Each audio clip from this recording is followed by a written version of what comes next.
In today's video, we're going to take 3 international hill climb cars up a British hill climb course. These cars have so much power and aero, and they're really not made for little courses that we have here in the UK.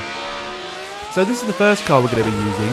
It's a BMW 134, but not just a normal 134. It has a 3.5 litre Judd V8 from an early 2000s Le Mans prototype car, and sounds unbelievable. Built by George Plasser and competed in various hill climb events around Europe in this car. He also unfortunately died in this car in 2011. But yeah, we're going to be testing it out today. This is the next car in the challenge. It's a Suzuki SX4 hill climb from 2011, and if you've ever played any of the Gran Turismo games, you might kind of recognise this, as it's an evolution of the old Escudo, and it has the same builder, same driver, Nobuhiro Monster Tajimi. The car has 910 horsepower, 890 newton meters of torque, and weighs just 1.1 tons, so it's going to be super rapid.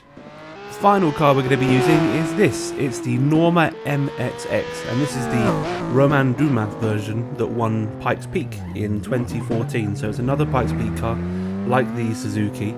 It has around 600 horsepower, but only weighs 870 kilograms, so it's super light.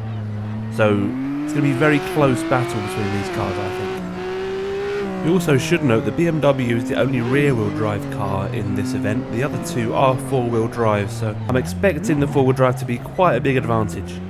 Here we are then in the Judd V8 BMW. Sounds so good. Rear-wheel drive. Loads of wheel spin. What's it like around the high speed? Oh, good. Lots of grip around the high speed. I suppose it is built for high speed. In terms of the low speed, not bad. Not bad. A little bit of wheel spin, but traction's much better than I thought it was going to be. First gear's really short. It feels a bit weird, first gear. See what it's like around the S's. Yeah, loads of grip. Little... Oh no! What happened there? That was really weird. I clipped the curb on the right and it just seemed to pendulum me off the track. That was really weird. Well, this car's going to be more tricky than I was expecting. Don't touch the curb. How much grip do we have here? Third gear. Yeah, loads of grip. 53 for a practice time. Not bad. Let's go and see what the Suzuki's like. Okay then, here we are in the Suzuki twin turbo V6. Sounds a little bit like a F1 car, doesn't it? Modern F1 car. Whoa, it's quick. Oh my god. 170 Ks. Oh, that was quite a good first corner for the first time driving it. Oh, it's very heavily rear. The power's coming a lot from the rear wheels, as you can see from spinning.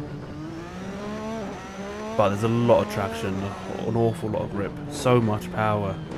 Look at the turning it does through the S's. Ooh. I tell you what, it's tough though. This is really hard to drive. Massive four-wheel drifts coming for this car, I think. 42 for a practice time. Wow, this is going to be quick. Here we are in the Norma then. Looks like an LMP car, doesn't it? This car competes in the European Championship. Wow, it's quick. It's not far from the Suzuki. Again, loads and loads of grip and four-wheel drive. What's the traction like? Yeah, really good. This feels a lot easier to drive than the Suzuki.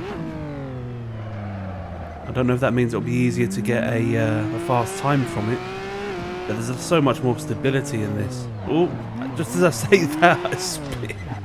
Oh my god, I could not have timed that any better. I've crashed each car on the first go here. Oh my god, where am I going here? Hello. Well, at least they're getting some bang for the buck. Right, let's get this practice run finished. It does feel a lot easier. Maybe I'm just pushing a bit too hard for the first time I'm driving it. But yeah, quick. Still a 53 for a practice time with a spin and driving backwards a little bit. So let's get to the times. Here we are then in the BMW.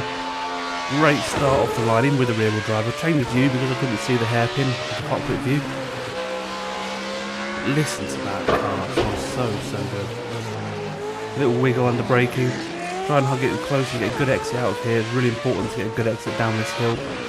Brake as late as possible and carry so much speed through here. Just fighting with the steering on the exit. It can spin so easily coming out of that hairpin. Through the S's, ton of speed, touch the curb. Don't spin like the first impression. Now coming down into the final corner. Again, loads of speed, avoid the curb and then slide the way out the corner. Flat out, 39.862 for the BMW. Next up is the Suzuki, off the line, unbelievably quick, and I tried so many times to get a fast lap out of this. It's so difficult to drive really fast, so I had to back off a little bit. But yeah, it's not great around the slow speed. You can use the handbrake, but you just end up sliding off the track. But fast down into here, again struggling exiting the corner. We carry loads of speed heading towards the S's. Almost flip over twice, clattering over the curbs. Coming now down into the final corner. Really tricky to try and get a good exit out of here without sliding into the wall. Cross the line, 38.179, so a super quick time from the Suzuki. Finally then, here is the Norma off the line, that four-wheel drive, super quick up into the hill. I think it's even faster than the Suzuki actually. And into the low speed, it's really good around the low speed, really great turning circle. So much traction, you can tell why this car is built for hill climbing day in, day out. It is so quick. Coming now into the S's, so much speed, touch the curb, perfect. Really good exit out of here as well. You have to wait for the throttle so you don't go out on the right hand side. Big wiggle into the final corner, but we're going to keep going. Floor it to the finish, 36.902, so by far the fastest of all three hill climb cars. So there we are then, the Norma is the fastest of the hill climb cars. Interesting to look at the times, the Judd V8 BMW is faster than an NASCAR, but it is slower than the 4,000 horsepower RX-7. The SX4 Pikes Peak Suzuki, a little bit slower than the Indy Lights, but again is faster than the RX-7. And then the Norma is faster than the Cadillac Hypercar, but it's just a little bit slower than the Formula 2 car and the open wheelers. Faster than the Indy Light though, so yeah, super quick time and only 2.6 seconds off of the Formula 1 cars, so really quick. And I reckon a few more laps around there you could probably shave another half a second to a second off of that time, so really quick time. But thanks so much for watching everyone, really hope you enjoyed the video. Please like and subscribe, and I will see you in the next one. Thank you.